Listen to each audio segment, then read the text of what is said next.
Bismillahirrahmanirrahim. Assalamualaikum warahmatullahi wabarakatuh.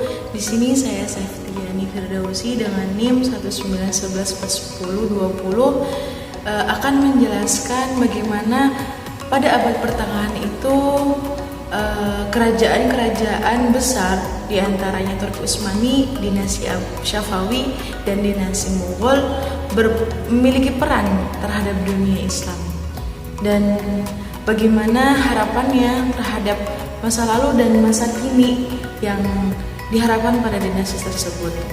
Di sini sebelumnya kita ketahui bahwa Islam merupakan agama mayoritas, agama dominan, agama terbesar di dunia, di mana memang hal ini dibuktikan karena memang peranan-peranan pada dinasti terdahulu sangatlah berpengaruh di masa kini, hingga terjangkaunya semua negara-negara hingga sampai pada Eropa Timur, hingga sampai negara-negara terjauh mengetahui Islam. Hal ini memang diperankan oleh dinasti-dinasti yang dulunya melakukan ekspansi dan sebagainya. Perlu kita ketahui bahwa sebelumnya kita mempelajari sejarah peradaban Islam agar lebih mudah itu dibagi menjadi 3 periode. Pertama, periode klasik, yang kedua abad pertengahan, dan yang ketiga periode modern. Di sini kita akan membahas tentang abad pertengahan, di mana abad pertengahan merupakan dimulai saat Abbasiyah runtuh. Tetapi pada masa ini kita mengenal ada 2 masa, di mana masa kemunduran dan yang kedua masa 3 kerajaan besar yang muncul pada saat itu. Dan dari setelah kemunduran tersebut, yang kedua itu merupakan kerajaan yang dikenal atau disebut-sebutkan sebagai simbol kebangkitan peradaban Islam setelah runtuhnya Baghdad. Di antara ketiga kerajaan tersebut, yaitu yang pertama Turki Utsmani, yang kedua dinasti Syafawi, yang ketiga dinasti Mughal. Di antara ketiganya memang merupakan pilar kebangkitan peradaban Islam. Lebih dahulu saya akan menjelaskan terkait dinasti atau kerajaan atau daulah gitu ya, Turki Utsmani. Turki Utsmani itu merupakan daulah yang ada di Turki, yang merupakan kerajaan satu-satunya yang dapat menaklukkan Konstantinopel. Dan di mana dari sekian banyaknya daulah-daulah yang berusaha untuk menaklukkan Konstantinopel, tetapi Allah meridhoi dan mengizinkannya bahwa perkataan Rasul benar adanya, dan dibuktikan oleh Turki Utsmani bahwa penaklukan Konstantinopel dipegang atau bisa ditaklukkan oleh agama Islam, oleh orang-orang Islam. Dan kita ketahui bahwa Konstantinopel ditaklukkan oleh Muhammad II, Sultan Muhammad II yang biasa disebut sebagai Sultan Al-Fatih, dan ditaklukkan pada tahun 1453 Masehi. Dan tentunya kembali kepada peranan ini, setiap daulah, setiap kerajaan, setiap dinasti itu pasti memiliki peranan terhadap atau sumbangsinya terhadap dunia Islam, tentunya berbeda-beda. Di antara sumbangsi, Turki Utsmani kembali menyumbangkan wilayahnya yang sangat luas itu kepada dunia Islam, hingga dari sampai Eropa Timur, yang luasnya memang pada saat Turki Utsmani pemerintah itu sangat luas sekali. Mereka berhasil melakukan ekspansi itu sangatlah banyak gitu ya, sangat luas, sangat tidak terjangkau gitu, karena memang sangat banyak itu melakukan ekspansi. Dan ketika puncaknya kejayaan ekspansi itu ketika dipegang oleh Sultan Sulaiman I yang biasa disebut sebagai Sulaiman Agung. Di sini ada poin penting di mana masa kejayaan, masa keemasan Turki Utsmani itu bisa dibilang dipegang oleh 3 orang sultan, yang diantaranya itu pertama Muhammad II atau yang disebut sebagai Sultan Al-Fatih, yang kedua anaknya Sultan Salim I, yang ketiga Sultan Sulaiman I atau yang biasa disebut sebagai Sultan Agung atau Sultan Sulaiman Al-Qon gitu.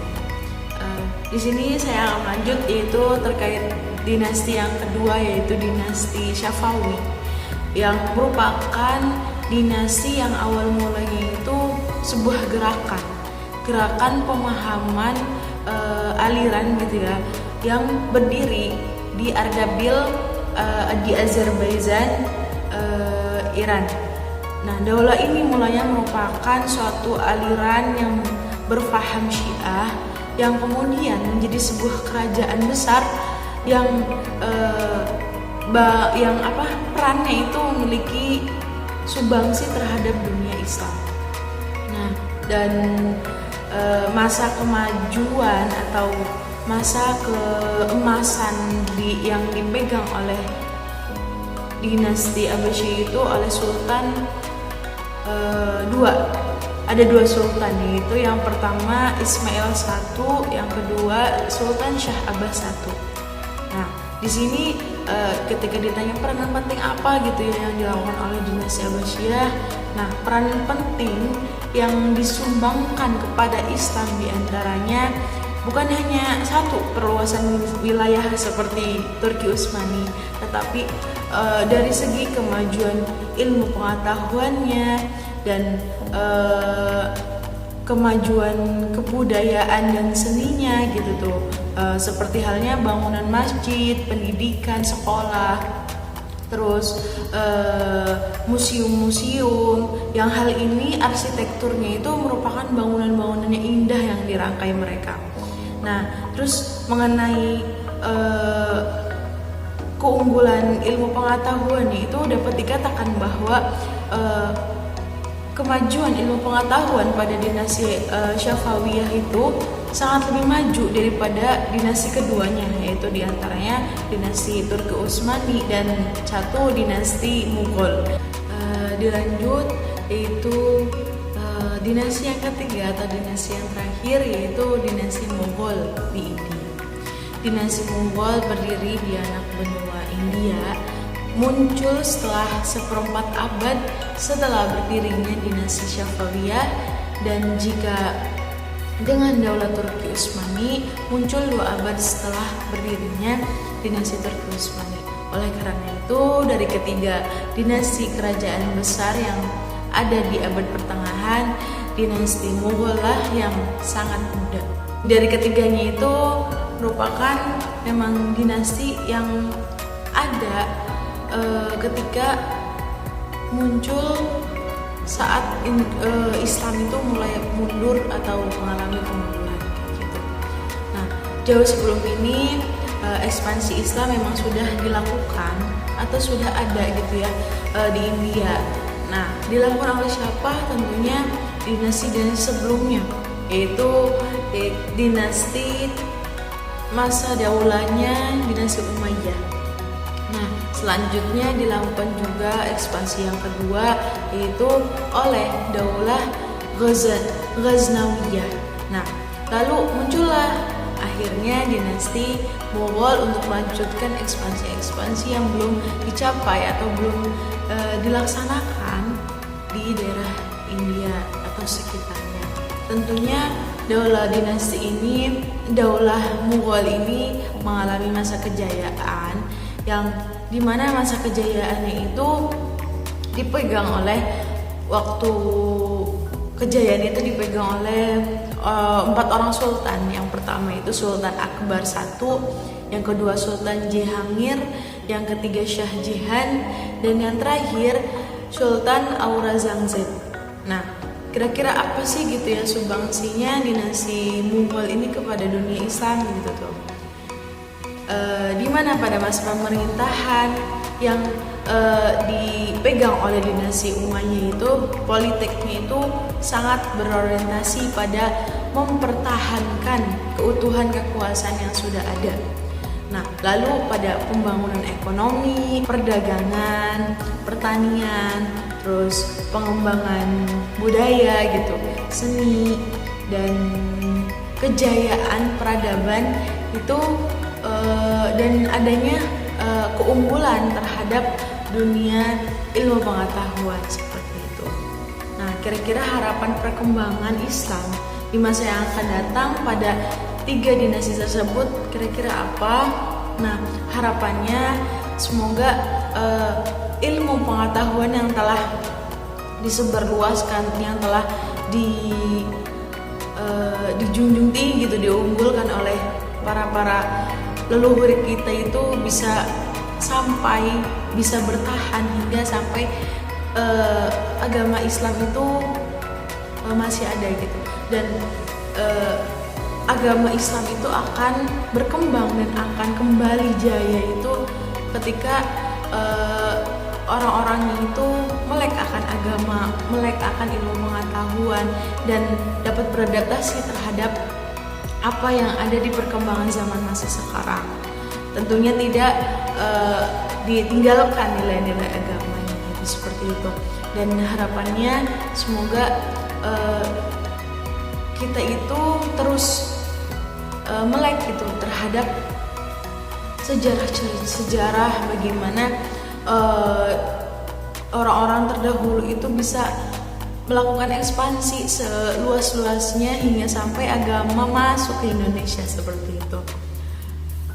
Mungkin itu yang poin pertama yang dapat saya sampaikan. Selanjutnya di sini saya akan menjelaskan bagaimana sih kira-kira kondisi perkembangan Islam di tempat tinggal saya gitu ya. Di tempat tinggal saya itu di Indramayu, Jawa Barat, yang dimana perkembangannya itu menurut saya melalui pendidikan gitu ya. Karena banyak pesantren-pesantren di Indramayu yang bahkan data yang masuk dalam situs Kemenag itu mencatat bahwa ada 66 pesantren di Indramayu.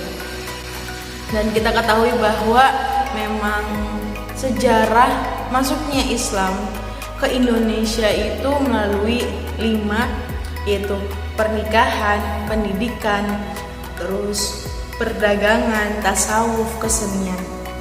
Nah, di antara kelima itu Indramayu itu masuk itu melalui pendidikan, di antaranya pesantren-pesantren kayak gitu. Nah, hal ini ditandai dengan keberadaan pesantren-pesantren yang menjadi lembaga pendidikan tradisional. Nah, hal ini tentunya memiliki peranan penting terhadap apa? Terhadap proses penyebaran Islam. Hal ini tentunya ketika mereka sudah keluar gitu ya, ketika yang santri-santri itu keluar untuk menyebarkan dan untuk memberikan manfaat kepada orang lain, hal inilah yang akan membuat mudah untuk orang-orang bagaimana sih gitu mengenal Islam gitu tuh melalui mereka-mereka yang mendapatkan ilmu kayak gitu. Nah, dan dilihat juga bahwa pendidikan itu memang menjadi nomor 1 dari peranan terpenting sebelum masjid. Oh, maksudnya bukan pendidikannya tapi pesantrennya ya teman-teman. Jadi merupakan peranan penting di antara masjid-masjidnya. Tapi masjid juga di Indramayu itu sangatlah banyak. Di antaranya bahkan Indramayu itu merupakan jalan pantura yang terpanjang. Nah, hal ini ketika kita di pantura atau mau sholat atau bagaimanapun, itu ketika kita mau sholat di pinggir jalan, di masjid itu banyak sekali kita melewati masjid. Nah, hal inilah yang membuat perkembangan Islam itu mudah diterima oleh orang-orang khususnya Indramayu, yaitu Jawa Barat kayak gitu. Nah, hal ini memang pusatnya itu pertama-tama itu datang di Cirebon karena, dan Indramayu juga karena memang dekat dengan Cirebon. Ini yang membuat perkembangan Islam di Indramayu itu tidaklah sulit kayak gitu. Nah, bahkan di zaman sekarang itu tidaklah saklek gitu ya. Disebut sebagai saklek tuh mereka masyarakat tuh masih ingin menuntut ilmu, ingin mendalami bagaimana nilai-nilai Islam yang diajarkan itu bisa lebih baik untuk dimiliki mereka kayak gitu. Akhirnya muncullah suatu komunitas atau lembaga atau kelompok atau kajian-kajian seperti itu yang diikuti mereka kayak gitu. Nah, tentunya hal ini menjadikan poin atau kemudahan bagaimana Islam itu dapat menyebar atau dipahami atau diterima oleh masyarakat sekitar. Mungkin itu saja yang dapat saya sampaikan. Bila ada salah dan kurang lebihnya mohon maaf. Wassalamualaikum warahmatullahi wabarakatuh.